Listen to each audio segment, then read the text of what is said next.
Datos entregados de los distintos pHs, se utilizó la fórmula de la concentración de protones, que es antilog menos el pH, resultando en los datos de la siguiente imagen. Por otra parte, para sacar la concentración de los hidroxilos basándonos en el pH, se utiliza la fórmula del pH más pOH igual a 14. Esto se reemplaza en la fórmula de los hidroxilos, que es antilog menos pOH, resultando en los datos de la siguiente imagen. Por lo cual, al graficar estos resultados, se puede concluir que a mayor cantidad de concentración de protones es menor el pH, pero por otro lado, a menor concentración de hidroxilos mayor es el pH. En la Pregunta 2. Primero tenemos que calcular la concentración de protones, lo que nos dará 0,0158, lo que es igual a molaridad. Por lo tanto, reemplazamos nuevamente la fórmula con los datos investigados. Pregunta 3. Las características del ácido clorhídrico según la teoría de Arrhenius señala que el ácido es una sustancia que en disolución acuosa da o libera protones. Revisando la siguiente ecuación se obtiene que el ácido clorhídrico forma un protón más el cloruro, por lo que se observa que libera protones comprobándose según la teoría que es un ácido. Por otra parte, la teoría de Bronsted-Lowry demuestra que el ácido tiende a ceder protones. El ácido clorhídrico actúa como un ácido en solución acuosa ya que puede liberar un protón. En este caso, el cloruro es la base conjugada ya que puede aceptar el protón donado por el ácido. La reacción del HCl en agua se representa mediante esta ecuación, por lo que en esta reacción el cloruro dona un protón al agua formando un ion hidróneo, mientras que el cloruro actúa como la base al aceptar el protón. Para realizar esta pregunta nosotros nos basamos en un estudio clínico y realizamos una ecuación. En esta reacción el hidróxido de aluminio y el hidróxido de magnesio, que son bases débiles presentes en el antiácido, reaccionan con ácido clorhídrico presente en el estómago. Como resultado se forma cloruro de aluminio, cloruro de magnesio y agua. Y esta reacción de neutralización ayuda a reducir la acidez gástrica y a elevar el pH del estómago. En la pregunta 5 neutralizaremos 30 ml de ácido clorhídrico con hidróxido de sodio, los dos en una concentración de 0,5 molar. Primero debemos calcular el volumen inicial del HCl con la fórmula de dilución.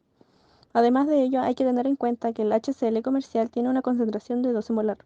Reemplazando los valores nos da que necesitamos 1,25 ml para obtener la solución que ocuparemos de HCl. La siguiente solución que debemos preparar es la amortiguadora, el NaOH. Para esto ocupamos la siguiente fórmula.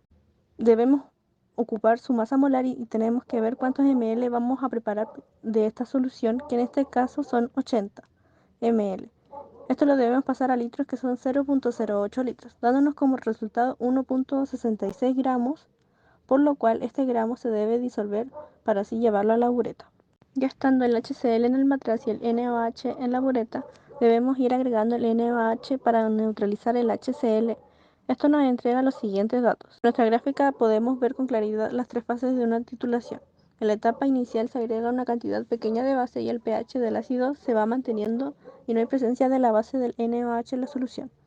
Mientras que en la segunda fase se llega a un punto de equivalencia entre el ácido y la base, haciendo que el pH aumente rápidamente. En la última fase o etapa de exceso de ácido, este ácido llega a un punto de pH estable. Pregunta 6. El sistema de tampón ácido carbónico bicarbonato es altamente eficiente debido a su capacidad de responder rápidamente a cambios en el pH y mantenerlo dentro de un rango estrecho.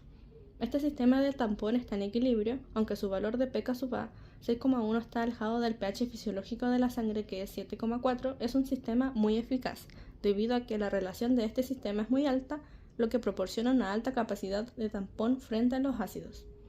Además es un sistema abierto, con lo que el exceso de dióxido de carbono puede ser eliminado con ventilación pulmonar de manera rápida. También el bicarbonato puede ser eliminado por los riñones mediante un sistema de intercambio de solutos. Pregunta 7. Gracias a los datos otorgados en el texto 3, tanto de K sub A como el pH en sangre, se debe determinar pK sub A, por lo que este valor nos dio 7,35 aproximándolo, y se debe de reemplazar este valor en la fórmula del pH, por lo que nos dio 0,05 primero, luego al despejar con antilogaritmo queda en 1,1220 y aproximándolo en 1,12. Además de destacar que la relación de la base con su ácido es 1, por lo cual este valor nos da 1,12. En la pregunta 8, con los datos entregados anteriormente, Con K sub A 4,5 por 10 elevado a la menos 8 debemos determinar el pK sub A, que en su fórmula sería menos logaritmo de K sub A, por lo cual este valor nos dio 7,35. Este valor nos sirve para determinar el pH, por lo cual nos dio 7,13. Además de esto debemos determinar el pOH, con la fórmula de pH más pOH, por lo cual nos resultó en 6. En la pregunta 9, el segundo valor de entalpía se debe igualar a los otros valores en kilojoule, por lo cual su conversión de joule a kilojoule queda en menos 393,1 kilojoule. Luego de esto, dado el caso, se deben amplificar las tres ecuaciones, para lo cual en la primera ecuación se debe multiplicar por menos 1, por lo cual queda invertido su valor. En la segunda y tercera ecuación se deben amplificar por 2. Por otra parte, los valores de entalpía también se deben multiplicar por la ley de Hess, por lo cual en la primera ecuación quedó en 4,86,5 el valor de entalpía, el segundo en menos 786,2 kJ y en el tercero en menos 571,2 kJ. Después de esto se deben de descartar los elementos de las ecuaciones del lado opuesto para poderlos igualar a la combustión del ácido acético dado anteriormente. En el caso de determinar la entalpía total de esta reacción de combustión del ácido acético, nos da un valor de menos 870,9, para lo cual esto, al dar un valor negativo, podemos determinar que es una reacción exotérmica, ya que para que la reacción sea espontánea, la variación de energía libre de Gibbs debe ser negativa. Si T delta S es positivo, la energía libre de Gibbs será negativo, permitiendo que la reacción sea espontánea. Esta variación no debe ser un valor negativo mayor que delta H, por lo que debe ser distinto de delta H, ya que el resultado sería la energía libre de Gibbs igual a 0. Esto supondría un sistema en equilibrio. Dados los siguientes valores hipotéticos, en el ejemplo 1, la energía libre de Gibbs es igual a menos 42.985. Por otra parte, en el ejemplo 2, la energía libre de Gibbs es menos 31,2. 10. El primer paso fue identificar los estados de oxidación, por lo que investigamos dividiendo las entidades de la ecuación por partes. Luego identificamos que el carbono sube su estado de oxidación de menos 1 a más 3, por lo que se oxida. Y el cromo baja su estado de oxidación de más 6 a más 3 y se reduce.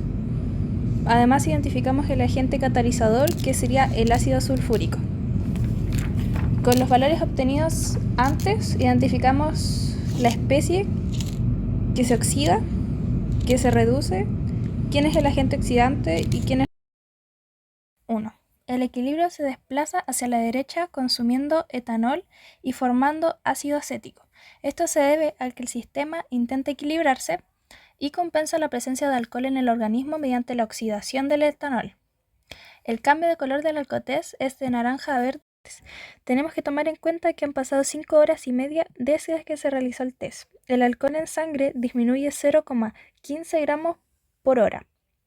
Por lo tanto, tomaremos estos valores para realizar esta multiplicación para que nos dé 0,825 gramos, para luego posteriormente restárselo a los 0,8 gramos del sujeto, lo que nos daría 0,025 gramos de alcohol en sangre, y pasaría de verde a naranja en la coloración del 3. En el caso de que el resultado fuese positivo, al aumentar la temperatura provocaría que la reacción se volviese endotérmica, y estamos hablando de que estuvo 5 horas sin su cadena de frío.